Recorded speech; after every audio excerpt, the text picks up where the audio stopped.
Pirca, a stone fortress in southern Ecuador built by the ancient Incas. At its center, the so-called Temple of the Sun. The temple was erected on a perfect ellipse. We suspect that it was a place of worship. On this same hill, the Kuyach people had prayed to their gods until they were conquered by the Inca.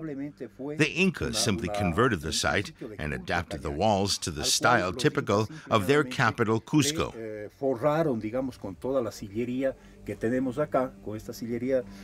In this way, they left behind their own cultural imprint while preserving the original layout of Inca Pirca, making it unique in the entire Incan Empire. One has to admire the sense of precision and symmetry these people had, wrote Alexander von Humboldt about the fortress of Inca Pirca. On the old Inca road, he visited one of the few preserved remains of the pre-Columbian empires. By his time, Spanish colonial rule had already wiped out 90% of the indigenous population.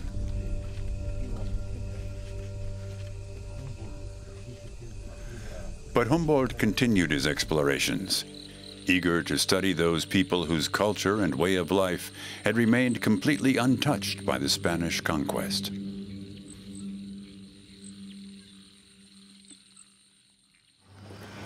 Our expedition, following in Humboldt's footsteps, takes us to the western Amazon basin at the border between Ecuador and Peru.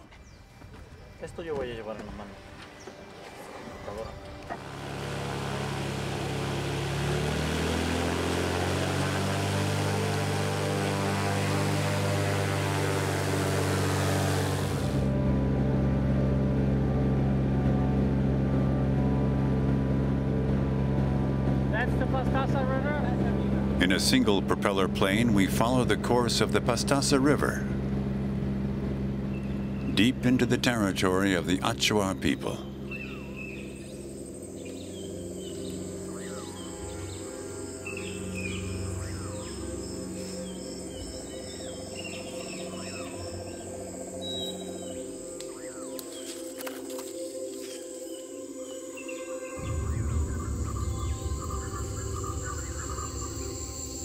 If you want to hunt, you must respect the rainforest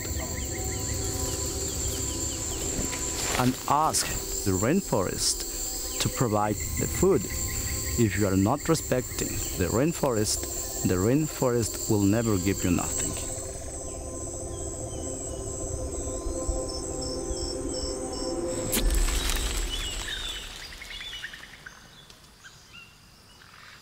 The Achua are the guardians from the forest. We live here for thousands of years, and the rainforest for us is our home, is our life. Nobody understands better what the forest is than the Achua.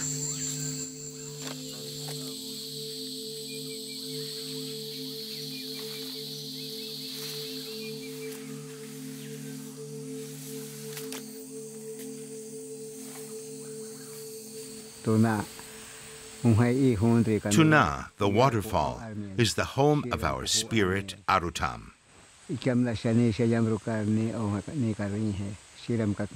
This sacred spot is where our ancestors arrived in this world.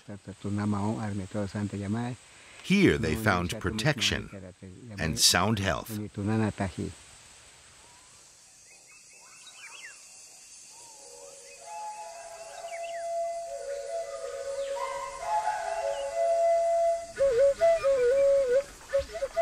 Two centuries after Humboldt's American expedition, the Achua still live largely isolated from the outside world and preserve their own language, customs, and traditions. Before dawn, we're received by the head of the local community. We join in the dream interpretation ritual with which the Achua usually begin their day.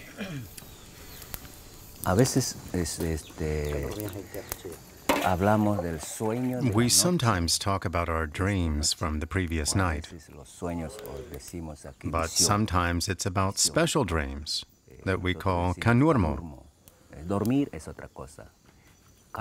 Sleeping is something different. These are visions that we don't get during sleep. They have a different significance than normal dreams. More than 7,000 Achuar are believed to live in the Amazon region today. The once warrior people live in an anarchic society, split up into small communities. Some clans still wage war on each other, but their daily lives in the rainforest are primarily focused on hunting and working their small gardens, for which the women are responsible.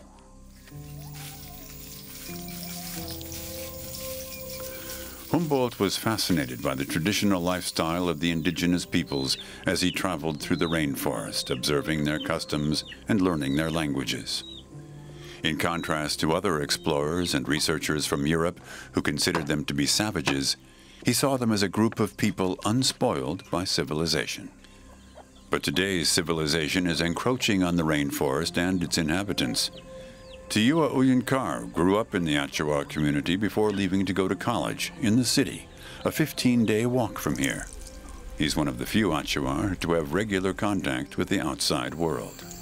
When I was very young, 9 years old, I always respected the nature. So I was trained to be a leader. I did a lot of ceremonies, sacred ceremonies, normal ceremonies with shaman. All my families are relatives of shaman, so I believe in that energy. So I was really prepared to start to talk about my nationality. Now Tiyua Uyankar is the tribe's spokesman.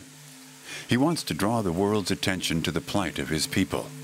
The clock is ticking for the Achuar and their way of life. Beneath the ground of their ancestral homeland are huge petroleum deposits. Drilling and exploitation on a large scale would be the end of the Achuar, who live in, from, and with the rainforest. As the Achuar, we are warriors. We will never be afraid from the another warriors, because if we have to give our life for the nature, we can do that. If the government want to send the oil companies here, we are going to fight. If the oil companies want to take our land, they have to kill for all the Achuar, and then they can use this land as materials to sell, to make the money. For the Achuar, Aro Tam lives in every stone, every plant, and every animal. They pray to the spirit for protection and fertility.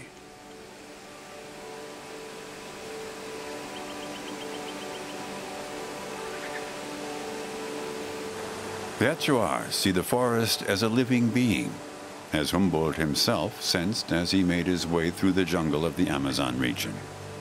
He did away with the prevailing myth in Europe of the brutish native by simply watching and listening to what the indigenous peoples had to say.